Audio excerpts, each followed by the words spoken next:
Bakunzi b'Imana dusangiye urugendo rugenda mu ijuru ndabaramukije mu izina rya Yesu Kristo nitugire Kristo. Uyu munsi nipfuje ko twosabikanya inkuru zijanye n'abantu bagenda mu bihugu bitandukanye harimo za Sarabia n'ibindi bihugu za Omani, ibintu nk'ibyo mu bihugu by'Abarabo n'ahandi gutyo. Abana b'Imana rero mbanje gusaba imbabazi abo byohava bikomeretsa. Ego. Kubisanzwe rero ngiye kuraba mu minsi heze mu Burundi haradutse cyane inkuru zo kuvuga z'abantu baja mu bihugu biteye imbere canke se baja muri Sarabia. Hanyuma ugaca usanga benshi bagiye bagurana amafaranga kugira bagende muri ibyo bihugu bya Sarabia, canke baraca muri Sarabia abandi bakabandanya baja mu bindi bihugu. Ibintu nk'ibyo hari benshi rero bagiye no mu bihugu, si benshi mugabo bararenga batanu tumaze kuvugana bagira ubuntu bwo gushikayo. Hari na benshi kandi bariko barasubizwa inyuma, benshi hari nabo tumaze kuvugana bashitse i Burundi, hari n'abandi benshi bari biteguye kugenda harimo nabo mu miryango yanje. Rero icyo ngiye kuvuga ndavuga amajambo ashobora kunezereza bamwe n'ayandi ashobora kubabaza abandi, ariko icyo novuga harimo n'inyigisho. Imana hari ibintu dukorera kugira itwigishe canke iduhe gutahura. Nukuvuga harasohotse itangazo ku mugaragaro y'abashaka kuja muri Sarabia canke bakahaca baja mu bindi bihugu badakoresheje visa. Rero bamwe byarabakundiye baragenda, kandi mu by'ukuri jewe ndazi nk'umuntu igituma mvuze ati hariho ibintu Imana ibishaka kwigisha abantu. Hariho umuntu nzi yari yarabukinze indege yo kugenda, mugabo akaba yari buzogende mu matariki 30 y'uku kwacu. Mugabo yumva abo yakatishije ko indege baramuhamagaye baramubwira ati yamara rero nyimba uri ready ni Icyongereza, nyimba uri tayari kugenda, sinzi na tayari ko ari Kirundi, nyimba waramaze kwitegura kugenda ubishaka twari tukuboneye umwanya mu ndege ushobora kugendamo. Aravuga okay nimumfashe mubinkorere. Uyo rero yagiriwe ubuntu aragenda mu bimbere, hanyuma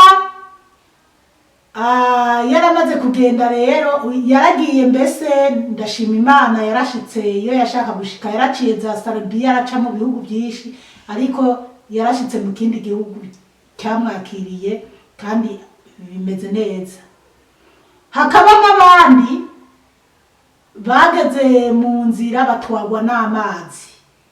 Hariho abo bambwiye batwawe nyimba ari uruzi bariko baracamo. Hariho abandi bapfiriye mu nzira bariko baragenda, kuko bamwe barambwiye ati kweri uri kuragenda ni ngorane turagenda, ati mbese nyene bamwe barara baragenda mu ijoro. Hari n'uwambwiye ati ugeze Kamanyimba ari Sarabia canke no muri ibyo bihugu bagenda baracamo, ati ugiriwe ubuntu ugahura na polisi wabutomboje, kuko polisi yacu igufatika yarakungurutsa.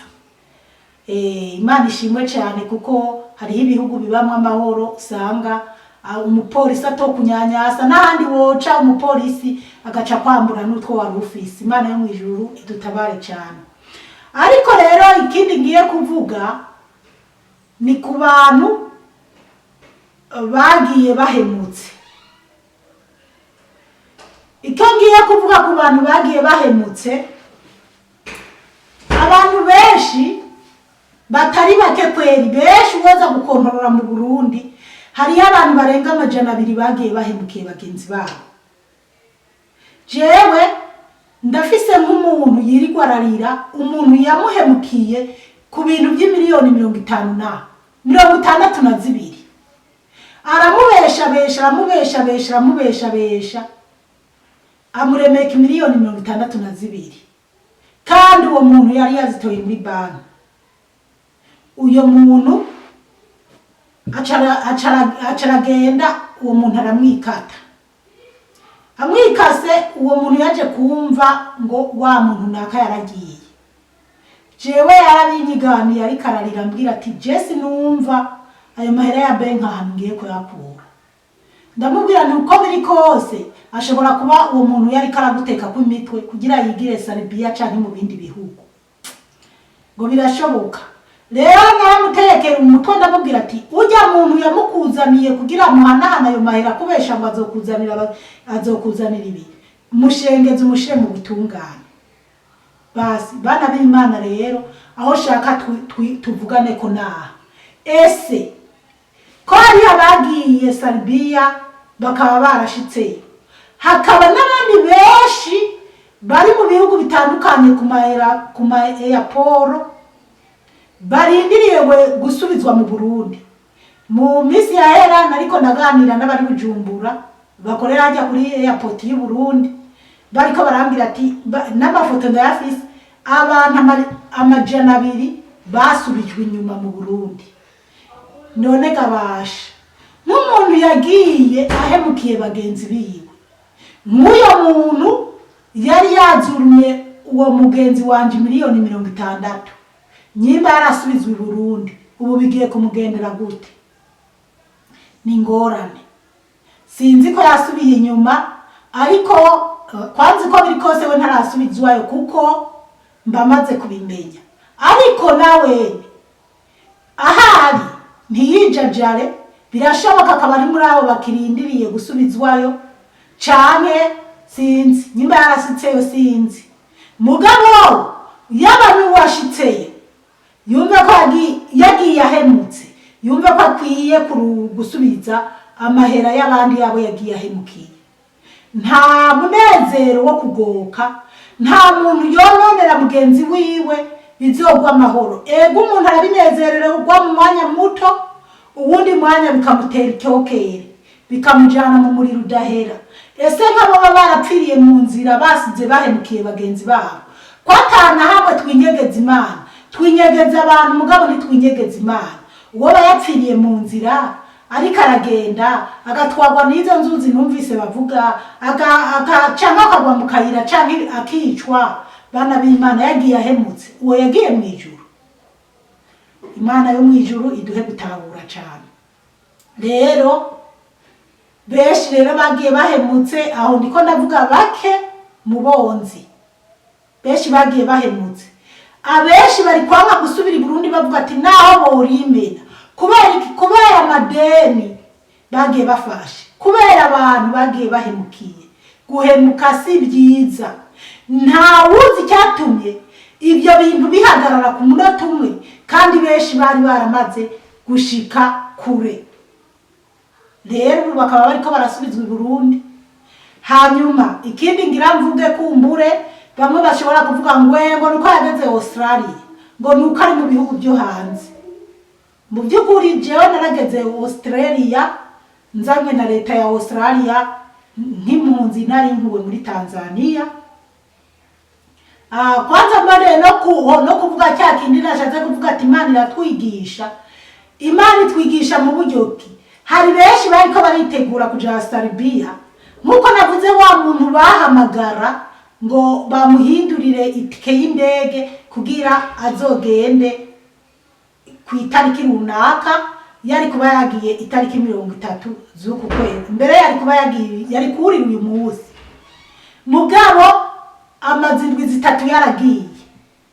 Kwanza amazindwi 3 yaragiye cyangwa ukwezi. Bana b'Imana reka ndababwire, ni ikimenyetso cyerekana ko no kuja mu ijuru bisaba umuntu kwamba yiteguye.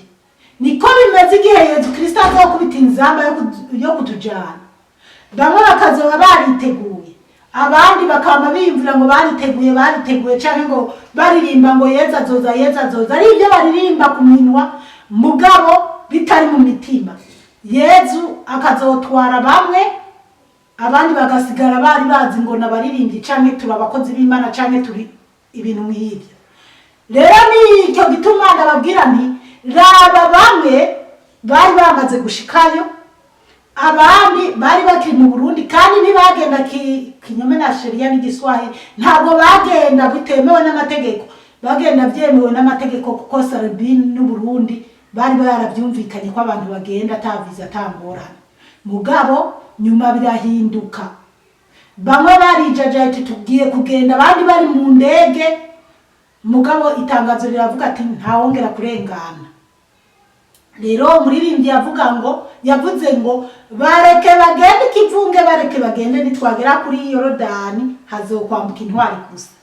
Na rero tuhigire kuko jewe nama niga ukuntu nari muri Tanzania, hanyuma abantu isinzi abize abaminuje bari mu buhungiro bagatonda kuri hasere canke tugatonda kuri hasere tugiye gusaba ubuhungiro bwo kuja mu bihugu biteye imbere. Mugabo abize abaminuze baraferinga, barananiwe, ikibazo cyarabananira. Mugabo jewe nize kugera mu wa gatandatu wa primaire, canke abandi nzi batigeze baca ku ntebe y'ishure, harimo n'abantu bitwa batwa, bo bakabikora bakagenda bagapasi bagakora ikibazo bagatsinda, bakagenda mu bihugu biteye imbere za Canada, za Australia na za Amerika n'ahandi. Byerekana ko uku maraniyumvira ati uku kuntu Imana yantoye mu munzi ibihumbi n'ibihumbagiza byipfuza kuja Australia canke mu bihugu biteye imbere, mugabo benshi bagasigara, jewe nkava mu hagenda. Ni inyigisho Imana itwigisha ko no kuja mu ijuru sukuzopfa kuyoragura ngo turayoraguye turajanye, oya, Imana izojonjora. Ahubwo Imana iriko iratwigisha ko dukwiye kwama twiteguye, dukwiye kwama turi abantu b'intungane, ko twigirirwa ubuntu. Imana ikaba iduha ijambo riri muri Bibiliya ryo kwitegura. Niko rero bizomera ko Yesu yavuze ngo habazotwara umwe uwundi asigare. Abantu bintu babiri bajyanye ku gitanda kimwe, umwe agenda uwundi asigare. Rero canke Yesu niyakubita inzamba nyene bamwe bagenda abandi basigare, bana b'Imana. Kandi rero murabona ko abasigara nibo benshi. Uwora bari bamaze kugera Sarabia n'abariko barasigara n'abasubijwe inyuma nibo benshi cyane. Bana b'Imana rero turabe neza, kandi benshi mu basigaye, benshi ariko si bose, nibo harimo benshi bagiye bahemukiye bagenzi babo. Rero ikintu ngiye kuvuga ni iki, Barundi bene wacu, basaza banje ba papa na ba mama, nimureke guhahamukira ibihugu biteye imbere. Nimureke kumva ko wo kwica umuntu canke wohemuka kugira uje muri ibi bihugu byateye imbere, kubera ko naho si mu ijuru. Iri jambo ndiko ndavuga naziri ntiribanezera, naho si mu ijuru. Igihugu cyacu cyiza cy'u Burundi ni igihugu cyiza, kirimo indya zose, kirimo akayaga keza, kirimo amahoro, kiratuje. Ni twebwe nyene bo kubaka icyo gihugu cyacu cy'u Burundi. Nubwo ntariyo, ariko ni twebwe nyene bo kubaka igihugu cyacu cy'u Burundi. Umuntu ari mu Burundi, njewe nagiye n'abantu benshi umutahe mu gihugu cy'u Burundi barampemukira. Hari n'umuntu nahaye 50,000 nk'agasoda, niwe muntu maze kubona yashimye arambwira ati biya 50,000 wampaye byarakoze umuti, byati n'uyu munsi nibyo bimbeshejeho. Kandi uwo mumama yatanguye arangura udutomati, umumama wo ku isoko Ingozi, mu bice by'Ingozi. Yarangura udutomati, akarangura amavoka, akagira iki. N'uyu munsi ubu yarimutse mbere Bujumbura. Niwe muntu yambwiye ati wewe 50,000 wampaye byarangiriye akamaro. Ibyo bihumbi nabimuhaye kuko numvise umuntu yambwiye ati yo nakarahangayitse kweri. Basi hariho abandi bantu mvuze mu wundi muntu nk'abandi wanashaka nze ndavuga bimwe usibye ko ntavuga amazina. Nahaye abandi bantu amahera Fadika, umuntu twari inshuti, twumvikana ngo bagiye kurima ibizino. Yewe muri 2019 yego naravuye ngaha ndaje i Burundi, ndatembera muri iyo projet y'ibizino, ndaraba baranabiteka barabingaburira, ndabijya ndanezerwa. Nabahaye amahera Fadika atari kuvuga ngo ni 100,000. Mugabo nyuma byageze naho ndabaha n'ikibanza bubakamwo. Mugabo nyuma uko byagendereye ni telefone uwo muntu yarugaye. Nyimba amahera yari yarampangiye programa y'abantu babikorana. Mugabo amahera nyimba yariye wenyene. Naragerageje kugera naho mvuga ati jewe mu mpigire wa muntu kuko ndafise amashira hamwe namwe twagiye nababwiye ati muzoze murankontororera bijya nabijya kandi musinyiranire n'amahera ndabahaye. Rero burya abo bantu ntibijajare, umwanya wari wo wose nzoja mu Burundi kandi nzokurikirana bamwe na bamwe kuko ibikaratasi ndabifise biriho.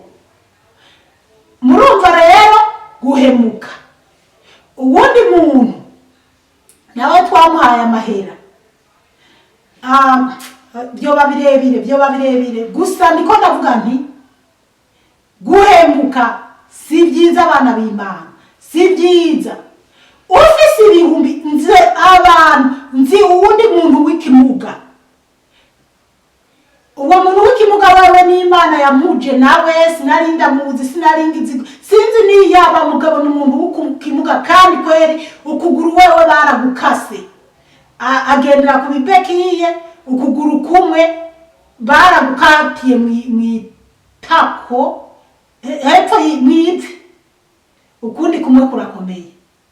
N'umuntu mbere n'umupapa twamenyanye afise yambwira ko afise umugore n'abana babiri.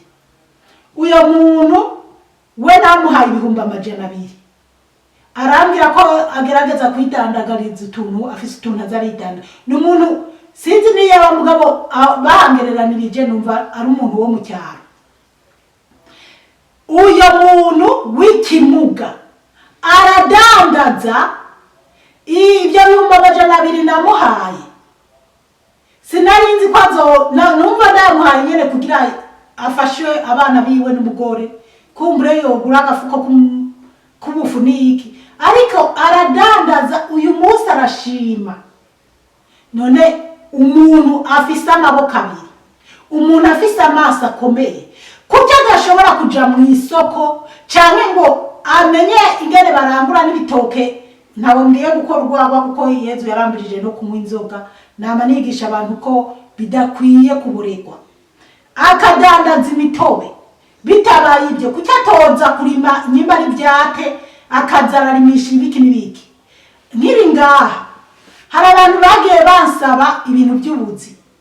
Ari abantu nje nigeze kubwira nko muri Ngozi hari abantu barabambira tugenzereza ukutugeti je ndafise amatongo ngaho Ngozi, genda uce kuri uyu n'uyu aguhitongo ugende urime, hanyuma ibyo uzimbura ni gwawe nta mahera ngusabye, genda urime. Ngwengo nzoza kwaraba mugabo byaragiye kopo kubera bamwe batinya kuja kurima. Akakubwira yo fasha ndagowe, fasha bimereye nabi abana, kubera iki utoja kurima, kuki utinya kurima. Ikindi kandi novuga Ibujumbura mbese bana b'Imana mbanje no kubabwira bajya abashobora kunyiyumvira ati aravuga uko ashaka kuko ari buraya. No bana b'Imana, Imana yo mwijuru impere umugisha amahoro musaza wanje.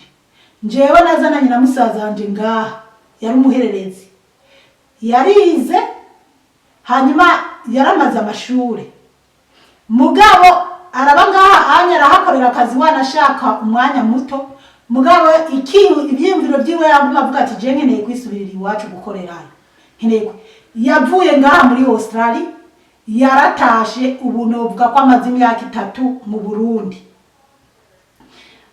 ariko arubakisha amazu mu Burundi, na perezida w'igihugu yamagenda kuraba ibikorwa byiwe akanabivuga mu bantu uti nukuri ujya mu hungu yarahevye Australia araza mu Burundi gukorera i Burundi.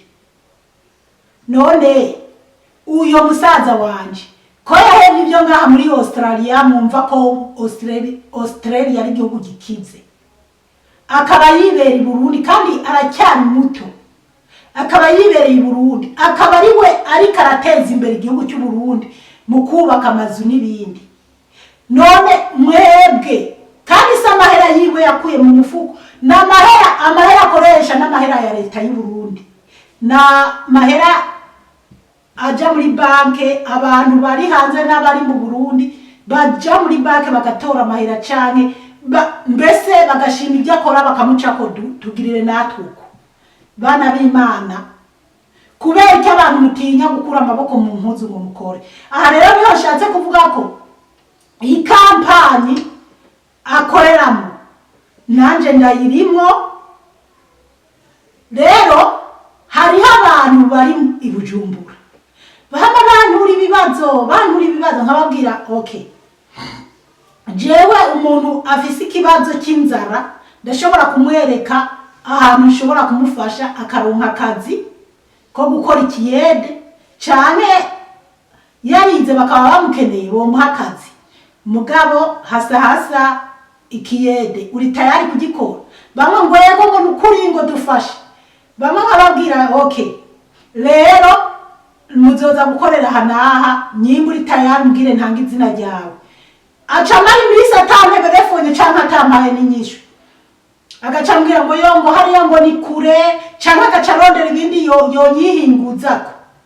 Abandi nabo bagaca bambwira ngo yo urumva ngo je ngo narize ngo ibintu ngo byo kumanika amatara, canke ngo je ngo narize ibintu ibi ngo sabira akaza kanaka, ngo kweri ngo byoza kuza gukora ikiyede ngo ntabyo noshobora.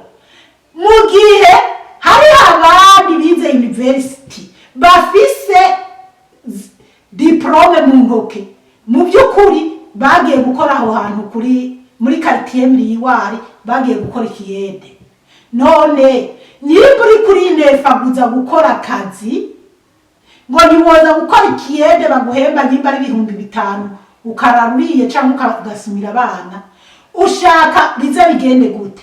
Tegereza leta nyimba izokuronkera akazi zokaguha, ariko ntiubukaze muragorana muvuga ngo nkeneye ibi, cyangwa umuntu akakubwira ingorane afise ukamukubita 500,000, mugabo uzi ko agiye kubikoresha ngo abidandaze, ugaca usanga ariko arakubwira ngo burya ngo fasha ukungu nguriye moto, ngo rega ngo ndafise premi nguguze imodoka. Jewe maze kugurira imodoka abantu barenze 2, mugabo zaranyitse sinzi yene byagenze, bamubise ku ntoke narumye aho hari mu gihe kera ngifise uburyo bukwiye.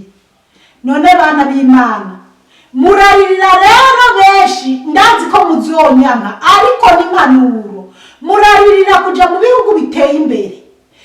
Bana byo bubatse bakubaka neza, muzi ngo mugiye kuyamura kubiti nkuko naba mbona bamwe bavuga ngo bayamura kubiti ngo muri za Amerika. Ntabwo tuyamura kubiti. Mu Burundi hari abantu babagwiza tunga baba bose mpaka. Ntabwo igihugu cyo hanze kizaguha amahera kingo kikugira umubose kabisa kuburyo wumva ko uzoja i Burundi uri umubose mpaka. Abantu bari mu Burundi ndona numva bitwa basiyoni, nka Nuzenya w'Ingozi wewe ndamuzi, n'abana bibagiye basiriro n'abandi benshi ariyo abitwa bafurungu twabanye mu makambi mu nkambi za Tanzania ari abantu batega ibigori canke bidandariza ku tugemeri hajya mu isoko za Bukore bafise ama etage hariho ufise etage kuri yareri y'Ingozi etage zinga inzi kome nta muntu wanze ari muri Canada canke za Amerika za Australia yo kubaka ijya etage atagiye mu Burundi ngo abintu gutakore ngo nuko ngo yagiye mu bihugu byo hanze bana b'Imana twubake igihugu cyacu cy'u Burundi nabahaye akarorero kuri musazanje yaevye Australia akaza kubaka igihugu cy'u Burundi na jewe namandirira gutaha haracyari ibingoye mugabo umwanya wari wose nzitahira rero turiko turatumutwe tujiyo iyo tutazi nukura abantu bararushe hariho abantu barushe kweri twebwe mukuza mu bihugu byo hanze baratwerekereza bakatufasha bakatugira iki ariko nk'umuntu avudutse mu Burundi ariko araje ahantu atanazi adafise abazomwakira uko kweri si ni kibazo nubwo rero niko ndavuga ukunama nkunda gutanga akarorero no mu biwacu jewe mu biwacu wanashaka mu tuvukana hariho wagombye kurungika y'umwana canke se y'abana hariho abagomba kubikora haba no mu miryango mugabo barabimbwira kandi kumbure sinzi twarashwanye ndababwira ati mwebwe murabasazi murakomeye neza mbega mwabuze ibyo mugaburira abana banyu kugira muze kubagaburira ibisiga kubera iki mutareka abana ngo babandanye bige mu Burundi bandanye babe mu Burundi ibyo bihugu mwumva bamwe banagenda bagapfirayo bagahurirayo n'ibibazo mbega uri kuramo umwana yamubwiye ati nyimbuza kuba umurungitse muri Australia kwa nyinawe ari jewe Zipora murungike ni wabuzi neza ko bikunda akaza mugabo nyimba uri kuramurungika Serbia canke Oman canke mu bindi bihugu runaka uri kuravuga ngo agiye guhiga y'ubuzima canke agiye gukorera y'amahera atahubwo wowe nyina wamubyaye canke se teke bwende mugabo abo bana ni mubareke rero nk'abantu bafata abana bakabatesha amashuri bakabarungika ngo nukuza guhiga y'ubuzima nukuri muze muraraba neza kweri